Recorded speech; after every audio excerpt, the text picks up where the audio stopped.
Mathéo Cohen, bonjour. Bonjour Pascal. Comment souhaites-tu te présenter? Alors, comme un être humain, je suis un être humain, effectivement. Je suis papa de deux enfants. J'ai une compagne. Accessoirement, je suis également médecin, euh, interniste hospitalier.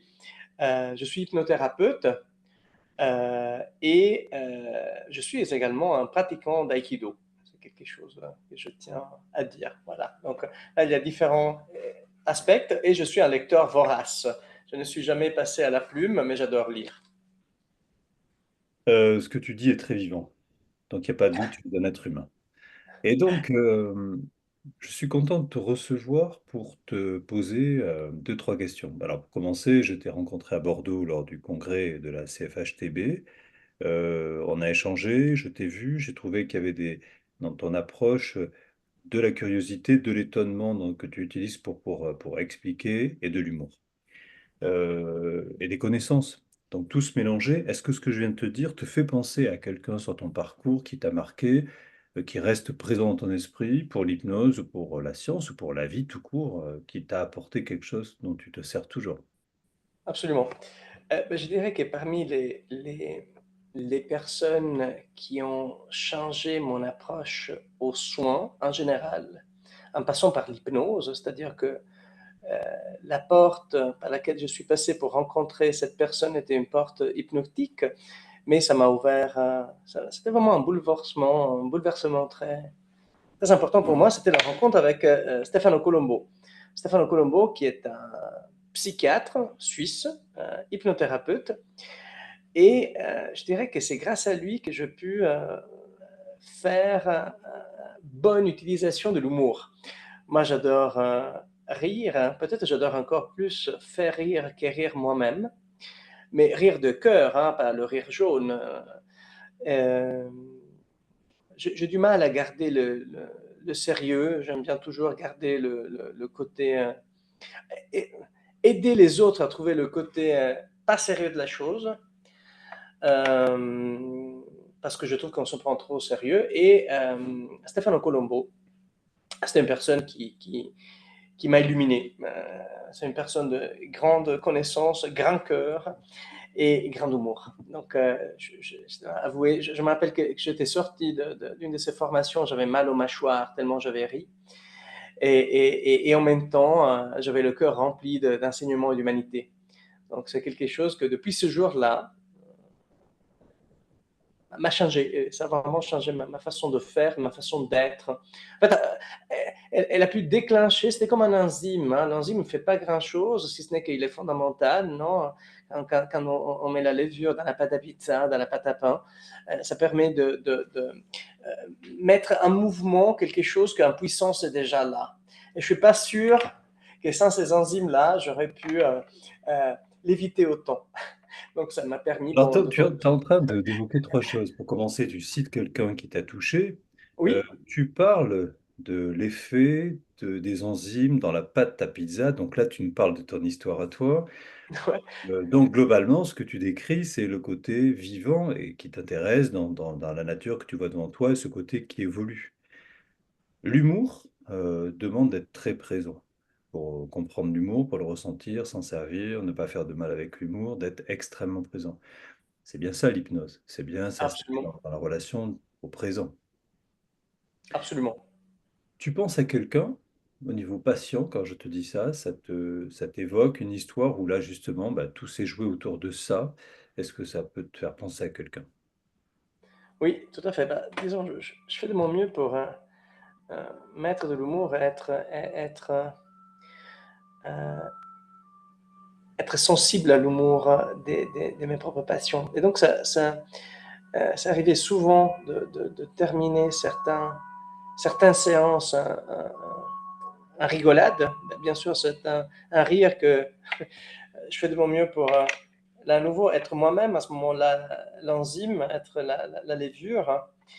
Et une épisode qui me vient à l'esprit, c'est un épisode lointain, ça date de plus d'une dizaine d'années, où j'avais raconté une histoire à un patient chez qui je n'étais pas sûr de faire de l'hypnose. En fait, je n'avais pas encore fait mon coming out hypnotique à l'époque, dans le sens que j'étais formé à l'hypnose, mais j'étais dans une nouvelle période de ma vie où je recommençais à faire la médecine, donc j'osais pas trop le dire parce que j'en sais pas.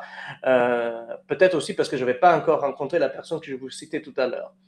Et à un moment donné, c'était une personne que j'avais rencontré, que je suivais à ce moment-là, donc un suivi un peu difficile d'un patient avec des addictions, donc un clin d'œil à la personne que j'ai en face en ce moment-là, pour lequel, voilà, malheureusement, il revenait toujours à l'hôpital voilà, pour les complications de ses addictions. Et je lui vais raconter une histoire qui appartient, je pense qu'elle peut être déclinée en plusieurs façons. C'était une histoire que j'ai racontée très lentement. Elle était censée faire rire à la fin, mais euh, bon, je vais te dire l'opposé de ce que j'ai dit jusqu'à maintenant. C'est-à-dire, je prenais l'humour, c'est joli de rigoler avec les patients, oui. Et là, à un moment donné, c'était pas une rigolade. C'est l'histoire, je peux te la raconter, mais très brièvement, euh, c'est un prêtre dans une église, à un moment donné, c'est alerte rouge, c'est-à-dire qu'il y a une exondation de la fleuve. En plus, il commence à pleuvoir, l'eau commence à monter, et donc les gens de la paroisse viennent chercher ce prêtre-là en disant mon cher père, il faut partir parce que l'eau monte. Il dit non, non, moi je ne pars pas, Dieu va me sauver. Donc à un moment donné, il monte de plus en plus dans les étages de l'église jusqu'à la fin, où il se retrouve attaché à la croix euh, je ne sais pas comment dire, de la pointe de l'église, quoi, de campanile en italien, mais donc il est là à côté des clochers, etc. Il y a même un hélicoptère qui vient pour le convaincre de partir. Et il dit, ben non, parce que je crois en Dieu et Dieu va arrêter tout cela. Et malheureusement, donc, l'eau arrive jusqu'à la tête du curé, du prêtre, qui meurt et se retrouve évidemment au paradis, dans l'au-delà, très fâché. Donc il va voir Dieu et il dit, mais pourquoi tu ne m'as pas sauvé? Il dit, mais attends, qu'est-ce que tu attends de moi? Je t'ai envoyé des gens de la paroisse qui ont fait de leur mieux pour te convaincre, je t'ai envoyé la police, je t'ai envoyé les ambulances, je t'ai même envoyé une hélicoptère pour te sauver, qu'est-ce que tu cherches de moi? Et donc, cette petite histoire, qui normalement on fait rigoler, nous a laissé les deux un peu songeurs, on est resté un peu là. Il m'a remercié, je suis parti, je me rappelle très bien, parce qu'on était les deux assis sur un balcon, le balcon de l'hôpital. Et ce monsieur-là, après, alors, je n'étais pas la seule personne, hein, il y avait un entourage, notamment une famille excellente qui l'aidait. Mais il a changé de vie, il a changé de lieu, hein, notamment de lieu de vie. Et tout cela l'a amené finalement à changer d'habitude et donc à s'éloigner aussi des addictions. Et c'est une personne avec une grande foi, donc je pense que l'histoire du prêtre qui demandait des choses impossibles à Dieu, mais Dieu faisait le possible et l'impossible pour lui, mais lui, il ne le reconnaissait pas, je pense que ça l'a parlé.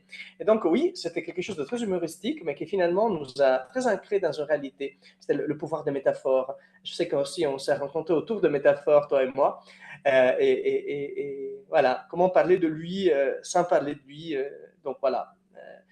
L'humour peut être très sérieux aussi. Alors, ce que tu dis, c'est passionnant. Parce que, comme tu dis, l'humour euh, va nous parler à partir du moment où tous les deux, on va le comprendre. Et Tout à donc, qu'on fait. parle d'humour ou pas d'humour, la difficulté est la même, c'est être sûr qu'on se comprenne. Tout à fait. Qu'on passe par l'humour, qu'on passe par la théorie, qu'on passe par n'importe quel exercice. Mais je crois que dans ce qui est vrai là, dans ce que tu dis, c'est que tu n'as pas cherché à lui expliquer quelque chose, tu as déposé cette histoire, il en a fait ce qu'il voulait, à partir du moment où tu as été présent à lui quand tu l'as fait. Je pense que c'est ça qui est très parlant. Et donc les métaphores, c'est pour ça que dans cette conférence qu'on a fait ensemble, la meilleure métaphore, c'est toujours le patient qui nous la propose, à condition qu'on la comprenne. Et la difficulté, c'est que très souvent, on va mettre du temps, nous, à comprendre ce que la personne nous dit devant nous. Et inversement, le patient a besoin de nous comprendre, et l'humour, probablement, nous met peut-être en état de mieux recevoir les choses. Voilà, je pense que c'est ça qui est intéressant dans l'humour. En tout cas, c'est une jolie histoire que tu nous racontes, Ah, merci beaucoup. de présence à l'autre. Est-ce que, pour terminer, tu pourrais nous donner un livre que tu aimes beaucoup actuellement lire ou que tu as lu il y a longtemps mais que tu nous proposes de relire et peut-être aussi un morceau, un auteur de musique que tu aimes bien. Ouais. Alors, par rapport au livre,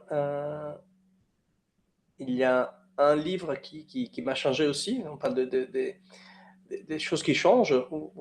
Comme tout à l'heure, c'était une rencontre. Et là, c'était une rencontre avec un livre. C'était Le corps de femme de Martin Winkler, un livre que j'ai lu une dizaine d'années, plus peut-être. Et ça a changé ma façon d'être médecin et d'être ouvert à l'autre. Notamment, voilà, ça m'a beaucoup questionné sur le rôle du médecin, du soignant que je suis. Et en plus de fil en aiguille, ça m'a permis aussi de connaître Martin Winkler, avec qui on est devenu amis avec le temps. Et donc, c'était une très belle rencontre, avec beaucoup d'humour aussi. Et par rapport à la musique, bah, je suis plutôt rock que classique. Or, j'ai envie de vous parler de les variations Goldberg, dont on avait aussi parlé, il me semble, à Bordeaux. Et les variations Goldberg, sonnées par Glenn Gould. Et Glenn Gould, il y a deux incisions, hein, une de 1951, si je ne me trompe pas, ou 55, et l'autre de 1981. Et je trouve magique, là je le dois à mon maître de théâtre de l'époque, mais qui reste toujours un maître, Orazio Chertok, qui m'avait fait écouter ces deux variations Goldberg. Il m'a dit, mais regarde, c'est le même morceau, c'est le même joueur de piano. À 25 ans de différence, ce qui change, c'est 10 minutes de silence en plus, voire 15 minutes de silence. Donc, je vous propose vraiment d'écouter l'une après l'autre, et c'est magnifique. Quand on dit que dans la musique, on joue aussi les silences, c'est la démonstration. Et je l'utilise de temps en temps en séance. Et là, c'est une métaphore, mais ça peut être aussi une métaphore, et c'est aussi un magnifique morceau de musique. Mais voilà, c'est la métaphore du temps, c'est la métaphore de l'espace, c'est la métaphore du silence. Donc, voilà, c'est un morceau que je vous conseille, qui avait été créé pour un patient insomniaque, par ailleurs.